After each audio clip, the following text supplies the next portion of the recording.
السلام علیکم، میں ہوں قاسم علی جاوید، پبلشرز بولتی کتابوں کے پلیٹ فارم سے آپ کو خوش آمدید کہتا ہوں۔ آج جو سبق ہم نے پڑھنا ہے وہ ہے زینہ اردو درجہ پنجم کا سبق نمبر 21 ہے ہڑپا کے آثار۔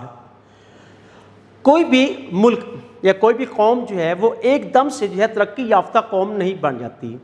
اس کے ماضی کو اگر دیکھا جائے تو ایسے بہت ساری چیزیں ہمارے سامنے جاتی ہیں جو زیر زمین دفن ہو چکی ہیں کسی بھی وجہ سے، وہ معاشرتی جو ہے وہ طور پر، معاشی طور پر یا اخلاقی طور پر کس مقام پر تھیں، ان کا طرز تعمیر کیا تھا، طرز زندگی کیا تھا، اس کے بارے میں ہمیں جو معلومات ملتی ہے وہ کھنڈرات سے ملتی ہے، جنہیں ہم آثار قدیمہ کہتے ہیں، یعنی قدیم آثار، نقش وغیرہ جو دیگر گزری اقوام کی ملتے ہیں۔ جیسے اللہ تعالیٰ کا فرمان بھی ہے کہ تم سے پہلی قومیں بہت قوی الجثہ تھیں، انہوں نے بڑے بڑے محلات کھڑے کر دیے مگر ان کے کسی کام نہ آئے۔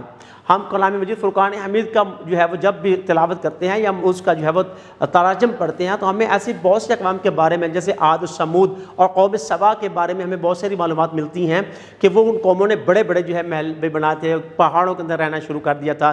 تو ایسے ہی بہت سارے ایسے تاریخی آثار پاکستان میں ہیں جن کو دیکھ کر ہم جو ہے ہزاروں سال پہلے بسنے والے لوگوں کے بارے میں جان سکتے ہیں۔ تو چلتے ہیں اپنے سبق ہڑپا کے آثار قدیمہ۔ ہڑپا کے آثار قدیمہ۔ ہر معاشرہ اپنی مخصوص روایات، تہذیب و تمدن اور ثقافت رکھتا ہے۔ کسی بھی معاشرے، خطے، قوم یا ملک کی تہذیب و ثقافت اس کی تاریخ کی ترجمان ہوتی ہے۔ پاکستان دنیا کا خوش قسمت ترین ملک ہے جہاں قدیم ترین تہذیبوں کا ورثہ موجود ہے۔ ہڑپا اور موہنجو دڑو وادی سندھ کی تہذیب کے دو بڑے نام مانے جاتے ہیں جن پر وقت کے ساتھ ساتھ ماضی کی دھول جمتی جا رہی ہے۔ آئیے ان میں سے ایک قدیم تہذیب ہڑپا کے بارے میں پڑھتے ہیں۔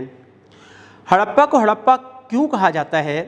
اس کے بارے میں بعض ماہرین کی رائے ہے کہ ہڑپا پنجابی زبان کے لفظ ہڑپ سے نکلا ہے جس کے معنی کھا جانے یا نگل جانے کے ہیں۔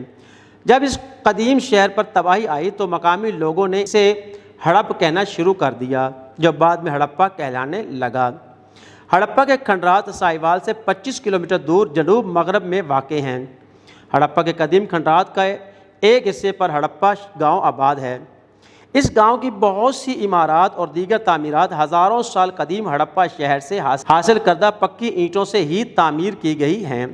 اس تہذیبی مرکز کے کھنڈرات کی تحقیق سے معلوم ہوتا ہے کہ یہ شہر بہت سی قدرتی اور انسانی آفتوں نیز دریائے راوی کے سیلاب کی تباہ کاریوں کے باوجود کسی نہ کسی طور سے اب تک چلا آ رہا ہے۔ جنوبی ایشیا میں ہڑپا کے سب سے پہلے دریافت ہونے والے قدیمی تہذیبی آثار ہیں۔ ہڑپا میں آثار قدیمہ کی باقاعدہ کھدائی 1921 میں شروع ہوئی تو بہت جلد جنوبی ایشیا کی یہ پہلی تہذیب دنیا بھر کے ماہرین آثار قدیمہ اور دانشوروں کی توجہ اور دلچسپی کا مرکز بن گئی۔ ہڑپا شہر کے شمال مغربی حصے میں دریائے راوی کی قدیم گزرگاہ کے کنارے ہڑپا کی سب سے اہم عمارت عظیم اناج گھر یا غلہ گودام کے آثار موجود ہیں۔ یہ غلہ گودام 40 میٹر لمبے اور 35 میٹر چوڑے چبوترے پر بنایا گیا جس کا فرش لکڑی سے بنایا گیا تھا تاکہ اناج کو نمی سے بچایا جا سکے۔ گودام کے وسیع و عریض عمارت کے دو حصے تھے جن کے درمیان 23 فٹ چوڑی سڑک تھی۔ اس شہر کے ارد گرد ایک قلعہ نما دیوار کے آثار بھی ملے ہیں جو دریائے راوی سے 6 میل دور واقع ہیں، لیکن جب یہ شہر آباد تھا تو راوی اس کے قریب بہتا تھا، اس لیے اس کے ساتھ کچی اینٹوں اور مٹی سے ایک بڑا حفاظتی بند بنایا گیا تھا تاکہ دریا میں آنے والے سیلاب کی صورت میں یہ بند قلعے کی حفاظت کر سکے۔ اس قلعہ نما دیوار کے ارد گرد گشت کرنے کے لیے سڑک، نکاسکی آب کے لیے پل، سیکیورٹی چیک پوسٹ اور پہرے داروں کے لیے واچ ٹاور بنائے گئے تھے۔ ماہرین کا خیال ہے کہ یہ دیوار ہڑپا شہر کو دشمن فوجوں سے محفوظ رکھنے کے لیے بنائی گئی تھی۔ یوں اس دیوار کو دیوار چین کی طرح قدیم ترین فصیلوں میں شمار کیا جاتا ہے۔ ہڑپا کے آثاروں پر تحقیق کرنے والے ماہرین کے مطابق یہاں کے لوگوں نے دنیا بھر میں سب سے پہلے پڑھنا لکھنا شروع کر دیا تھا اور یہاں سے برآمد ہونے والی مہروں اور دیگر اشیاء پر درج تحریروں کا شمار دنیا کی قدیم ترین زبانوں میں ہوتا ہے۔ 1987 سے اب تک امریکی ماہرین آثار قدیمہ پاکستان کے محکمہ آثار قدیمہ کے تعاون سے ہڑپا شہر کے جنوبی حصے میں نئی کھدائیوں میں مصروف ہیں، جس کی بدولت اب تک بے شمار اہم آثار دریافت ہو چکے ہیں۔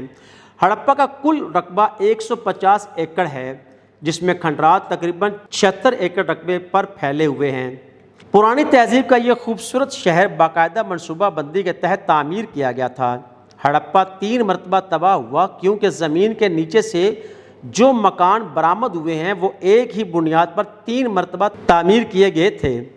قدیم ہڑپا کے زیادہ تر لوگ زراعت کے پیشے سے وابستہ تھے اور یہ لوگ خاصے ترقی یافتہ تھے کیونکہ ان کے مکانات بہترین طرز تعمیر کا نمونہ تھے۔ مکانات کے صحن کشادہ اور بڑے سلیقے سے بنائے گئے تھے۔ گندے پانی کے نکاس کا انتظام بھی نہایت مناسب تھا۔ پانی کے نکاس کا یہ نظام بہترین قسم کی نالیوں پر مشتمل تھا اور ہر مکان میں پانی کے حصول کے لیے کنویں بھی کھودے گئے تھے۔ یہ قدیم دور کے نکاسی آب کے جامع نظام کی عکاسی کرتا ہے، جبکہ موجودہ دور کا سیوریج سسٹم بھی ہڑپا تہذیب کی نقل معلوم ہوتا ہے۔ اس کے علاوہ ہڑپا میں ایک تاریخی قبرستان کے آثار بھی موجود ہیں، جس سے یہ بات سامنے آتی ہے کہ یہاں کے رہنے والے اپنے مردوں کو دفن کرتے تھے۔ ہڑپا کی قبروں سے مردوں کے ساتھ بڑی تعداد میں دفن کیے گئے برتن بھی ملے ہیں۔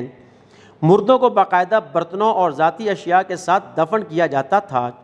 قدیم ہڑپا میں موجود سڑکیں موئنجو دڑو کی سڑکوں سے زیادہ کشادہ اور فراخ ہیں۔ ہڑپا کے آثار میں اہم ترین اشیاء مہریں ہیں۔ ان میں زیادہ تر مہریں پتھر کی بنی ہوئی ہیں۔ انہی مہروں سے ماہرین ہڑپا کے آثار کی قدامت اور تاریخ کا اندازہ لگاتے ہیں۔ اکثر مہروں پر تحریروں کے ساتھ جانوروں کی اشکال بھی بنی ہوئی ہیں، جن میں ہاتھی، گینڈے، مگرمچھ، بیل اور شیر کی اشکال اہم ہیں۔ البتہ مہروں کی تحریر ابھی تک پڑھی نہیں جا سکی۔ 1926 میں اسی جگہ پر ایک چھوٹا سا عجائب گھر بنایا گیا تھا، جہاں کھدائی سے نکلنے والی باقیات کو رکھا گیا۔ 1947 میں اس عجائب گھر کو موجودہ جگہ پر منتقل کر دیا گیا، جہاں نہایت خوبصورتی سے چیزوں کو ترتیب سے رکھا گیا اور باقاعدہ طور پر معلومات بھی آویزاں کی گئی ہیں۔ ہڑپا کے کھنڈرات سے نکلنے والے یہ قیمتی نوادرات نہ صرف ہڑپا عجائب گھر کی زینت بنے بلکہ نیشنل میوزیم دہلی میں بھی ہڑپا کی تہذیب و ثقافت پر ایک گیلری موجود ہے، جس میں کانسی کا خوبصورت ترین مجسمہ، زیورات اور مہریں وغیرہ ہڑپا کے ان لوگوں کی تہذیب و ثقافت کے خیالات کی عکاس ہے۔ کانسی اور تانبے کی ظروف سازی ان کے اعلیٰ ذوق کا منہ بولتا ثبوت ہے۔ یہاں کے لوگ سنگ تراشی اور مجسمہ سازی میں ماہر تھے۔ یہاں سے ملنے والے پتھر سے بنے وزن کے باٹوں سے لے کر زیورات تک ان لوگوں کی اعلیٰ سوچ کے آئینہ دار ہیں۔ پاکستان میں ایسے بہت سے تاریخی مقامات پائے جاتے ہیں جن میں تاریخ سے منسلک افراد اور تاریخ کے طالب علموں کے لیے گہری دلچسپی کا گراں قدر مواد موجود ہے۔ یہ مقامات قدیم تہذیب کے آئینہ دار ہیں اور روزانہ ہزاروں کی تعداد میں سیاح ان جگہوں کو دیکھنے آتے ہیں۔ سبق یا نظم جب ہم پڑھتے ہیں ان میں کچھ مشکل الفاظ ہوتے ہیں جن کے معنی ہمیں درکار ہوتے ہیں، تو چلتے ہیں مشکل الفاظ کی طرف اور جانتے ہیں ان کے معنی۔ ترجمان، نمائندگی کرنے والا۔ کھنڈرات کسی تباہ شدہ پرانے شہر یا علاقے کی بچی کھچی نشانیاں۔ نکاسی آب کا نظام، گندے پانی کے اخراج کا نظام، عکاسی کرنا، ظاہر کرنا، آئینہ دار۔ آثار کی قدامت، آثار کے پرانا ہونے کا عرصہ، منسلک وابستہ ماہرین، اپنے علمی شعبے میں تجربہ کار اور تحقیقات۔ گراں قدر انتہائی ویڈیو دیکھنے کا بہت بہت شکریہ۔ اپنا بہت سارا خیال رکھیں، جڑے رہیں بولتی کتابوں کے ساتھ۔